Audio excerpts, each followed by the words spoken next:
What's the worst thing that has ever happened to you in your part-time job? You may have been caught skipping a shift, made to do some horrible tasks, or maybe had a mean boss. Well, that is nothing compared to what happened at my work. I was framed for a crime that I didn't commit and almost ended up in jail.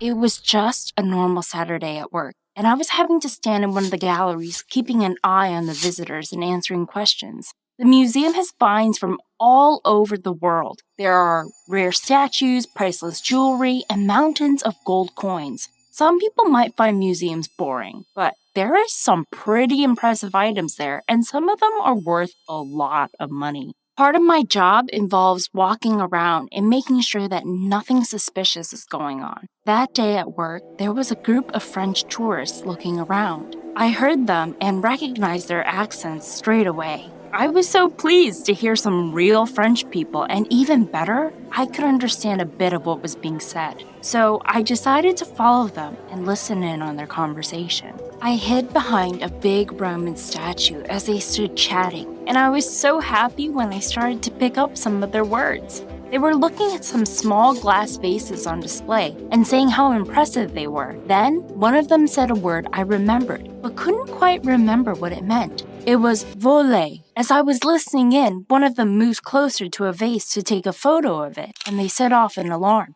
It was so loud, everyone in the museum turned and looked. The poor tourists looked so embarrassed. They kept apologizing in French and English to me. I went over to the vase and reset the alarm. When I turned around, I saw the tourists running out of the museum. I was sad that they had left so quickly. I was hoping to listen in to more of their conversation. Perhaps they had been frightened by the alarm. It also bugged me that I couldn't think what one of the words were that they kept saying. Later that day, I was thinking about it, and I remembered what voler meant. It meant steal.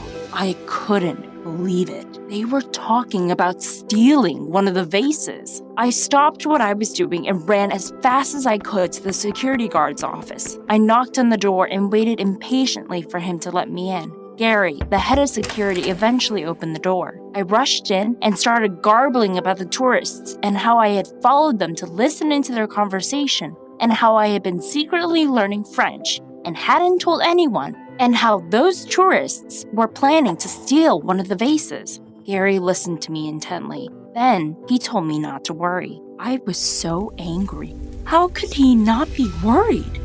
He told me to get back to work and that he would look into it. That afternoon, we were so busy that I soon forgot all about what had happened. At the end of my shift, I went to my locker and got my bag ready to go home. As I was heading out, one of the French tourists came back into the museum and approached me. He asked me for directions to the train station, but there was something shifty about him, and I didn't believe him. I thought he was back again to try and steal that vase. I tried to keep him talking for as long as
Eventually, the police arrived and they started to question me. I couldn't believe that they were making all of this fuss over a vase. Then, one of them let slip that the vase was worth millions. I had no idea a vase could be worth so much. They told me that I was free to go, but there would be an investigation and they would be searching my house for the vase. My parents turned up to collect me, and they were so angry. I tried to explain to them what had happened, but they didn't listen at all. When we got home, I went to my room as I was told, but I knew I couldn't stay there. I had to get out and prove my innocence, so I waited until I could hear my parents were busy, and I snuck out of the house. I could hear them shouting after me, but I ignored them and started to run. I headed to the train station as I knew I needed to catch those tourists before they left town with the vase. When I got to the station, it was really busy. It was rush hour and there were people everywhere. I went to the top of a staircase and looked around, studying the crowd. Then I saw them. The group of tourists were about to get on a train. I didn't know what to do next as I hadn't thought that far ahead, so I did the only thing I could think of. I pointed at them and shouted to everyone that they were thieves and needed to be stopped. But no one did anything. People just looked at me or walked past. So I carried on shouting, but it was too late. The tourists got onto the train and it pulled out of the station. I sank to the floor and started to cry. Then I heard someone calling my name. It was my parents. I couldn't believe they had found me. They ran up to me and I braced myself to be told off. They didn't shout at me though. If anything, they looked scared. They told me that I had been called to the police station and we had to go right away. The drive to the police station felt so long. I couldn't believe I was about to be arrested for a crime that I didn't do. When we got there, the police got me to sit in an interview room by myself. They kept me waiting for ages until a policeman came in and sat down. He told me that I was cleared of all charges. They had found the vase, and they knew I had nothing to do with stealing it. I asked them how they had caught the tourists when they were already on the train to leave the town. But he told me that he couldn't talk about it as they were still investigating.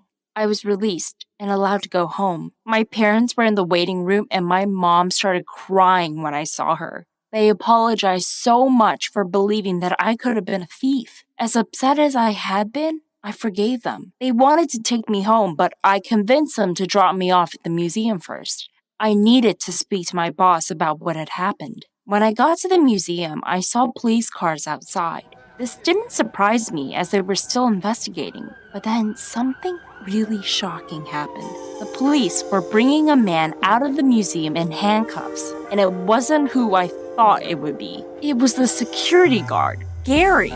They put him into one of the police cars, then drove off. I was so shocked. I didn't know what to do. He was so nice. And now, it looked like he was the one being framed for the crime. Then, I heard someone calling my name. It was my manager who came running out to speak to me. He told me that Gary hadn't been framed. Gary was the one who had stolen the vase. And to make it worse, he was the one who had tried to frame me.